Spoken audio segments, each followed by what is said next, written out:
Dresden, 2019. The Green Vault, a fortress holding hundreds of millions in 18th century diamond treasures.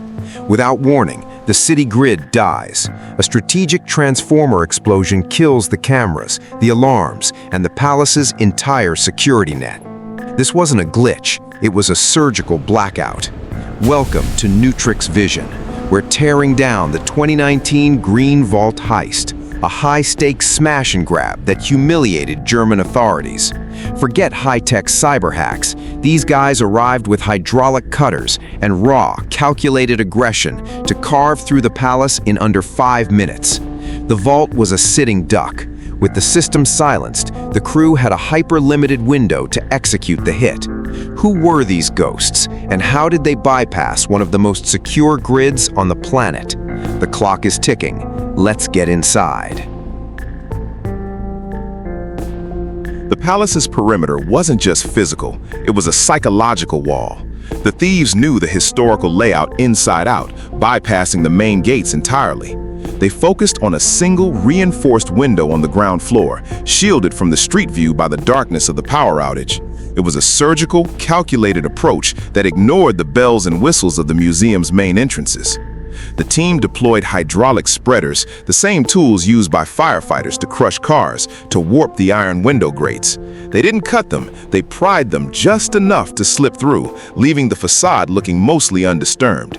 Inside, they didn't wander. They moved with the precision of a special forces unit, navigating the pitch-black halls by memory to reach the jewel room without triggering a single pressure sensor on the floor.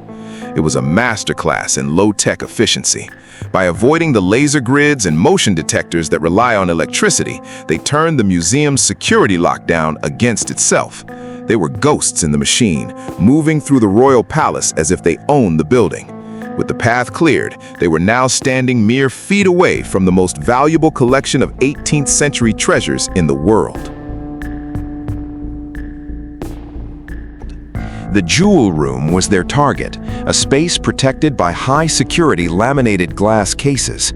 In a typical heist, these cases are the final, unbeatable boss. But this crew didn't come to negotiate with security tech. They brought heavy-duty axes. They began hacking at the reinforced glass with violent, rhythmic force, shattering the displays in seconds.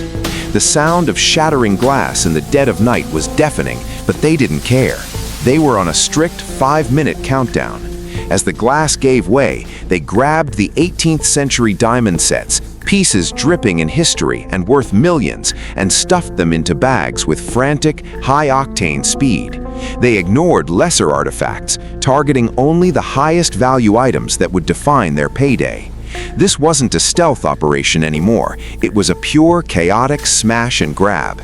They moved with a terrifying sense of urgency, knowing that every second inside that room brought them closer to capture.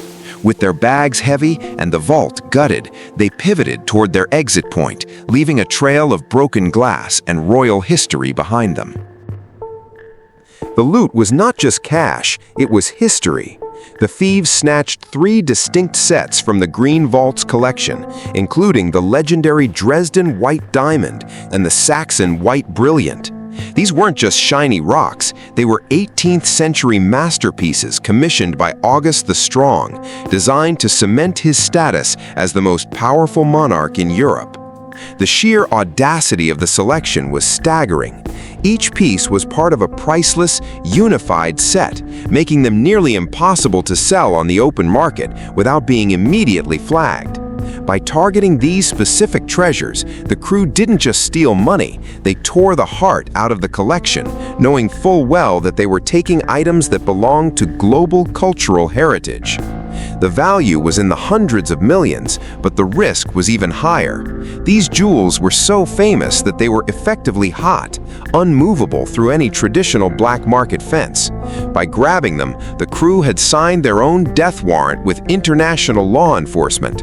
The heist had been a success, but holding on to this much heat would prove to be a massive strategic mistake. The escape was just as calculated as the breach. The crew sprinted from the palace and jumped into a waiting Audi A6, disappearing into the city's labyrinth of streets, while the police were still struggling to figure out which alarms were real and which were triggered by the blackout. They weren't heading for a hideout, they were heading to a pre-planned kill site for their equipment. Within minutes, they reached an underground parking garage just a short drive away. They ditched the Audi and set it ablaze. The goal was simple: complete destruction of all forensic evidence. By incinerating the vehicle, they hoped to erase every hair, fingerprint, and trace of DNA that might have survived the heist. It was a scorched-earth policy designed to leave the investigation with a dead end. Smoke billowed from the garage, signaling to the city that the ghosts were gone. They had struck, gutted a royal treasure house, and vanished into the night before the authorities could even form a perimeter. It was a clean break, but they had severely underestimated the tenacity of the German Federal Police.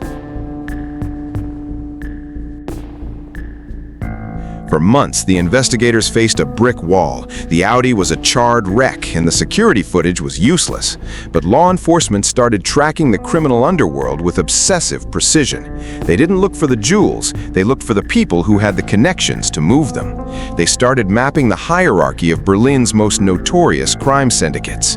The breakthrough finally came when intelligence linked the heist to the Remo clan, a massive, organized crime family known for their reach across Europe. Analysts cross-referenced the heist's signature style with other unsolved jewelry thefts. They found a pattern that led directly to a specialized crew embedded within the clan's network. It wasn't one piece of evidence that broke the case, it was a mountain of metadata and human intelligence. As the net tightened, police raided properties across Berlin, turning up not just evidence, but parts of the stash itself. The ghosts had been identified, and their reputations as untouchable masterminds were crumbling.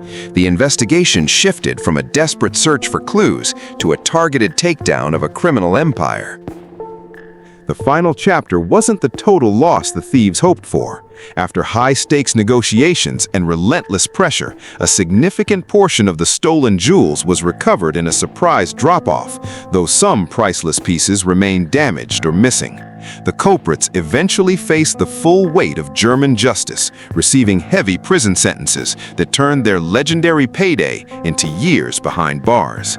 The Green Vault remains a fortress, now even tighter, serving as a reminder that even the most historic treasures aren't immune to the greed of the underworld. The heist ended not with a grand escape, but with the systematic dismantling of a criminal legacy. Justice was slow, but it was absolute. If you found this deep dive into the Green Vault heist gripping, smash that thumbs up or drop a dot in the comments to signal you're locked in.